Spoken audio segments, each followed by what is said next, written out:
कहते हैं कि यूं तो जिंदगी में कभी खुशी तो कभी गम होते हैं, यूं तो जिंदगी में कभी खुशी तो कभी गम होते हैं, और तालियां वही बजाते हैं जिनके हाथों में दम होते हैं, जोरदार तालियां जिसको होना चाहिए। ये बात आई चलते बाबा के चरणों में, और जो बजरंग बली को मानते हैं वो बहुत बहुत जगह लगाएंगे। बोलिए सुनील का प्रमोशन हनुमान की, बोलिए पवन सुत हनुमान की। आई चलते हैं श्री रामचंद्र महाराज के भरे दरबार में भविष्य सारा मारा क्या तेरे मन में भी नाम है।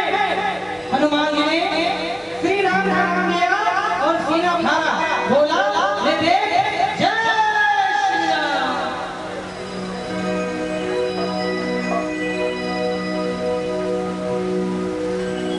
देख लो मेरे दिल के नगीने,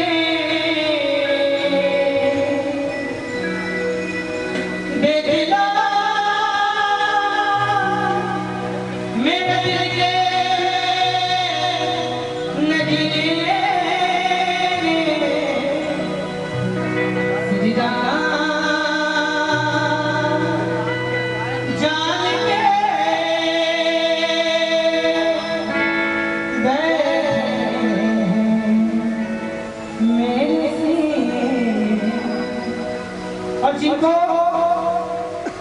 बजरंग बली से प्यार है एक बार जरा दोनों हाथ उठाएं आसमान की ओर, सारे हाथ मिलकर इधर वाले हमारे आप लोग भी आगे उठाई चालू हाथ। क्या बात है, भजनों में जयकारा है ना, और भजनों में ताली ताली होता जा रही है। बहुत सच्ची दरबार की, दरबार की, दरबार की ऐसा जयकारा लगाइए कि बादल की आवाज कानों तक पहुंचे। बहुत सच्ची दरबार की। श्री राम जानकी बैठे मेरे दिल में, जानकी बैठे मेरे दिल में, देख लो दिल के नगीने में, देख लो दिल के नगीने में।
भक्ति में आज इन्वॉल्व हो जाएगा सारे बात को हम देखें या ना देखें, ये हमारे आपको देख रहे हैं। सरकार नहीं बोला हाँ, एकदम आसमान की ओर। जिनका हाथ सबसे ऊपर होगा, जिनका हाथ सबसे ऊपर होगा, उनके दिल दिल करेंगे। यानी वैष्णव दरबार, मां का दरबार, तरक्की के रास्ते पर हाथ उठा के रखने में गाली गाना कहना है क्या?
अगर भजन ऐसा तो जोरदार ताली चलेगा।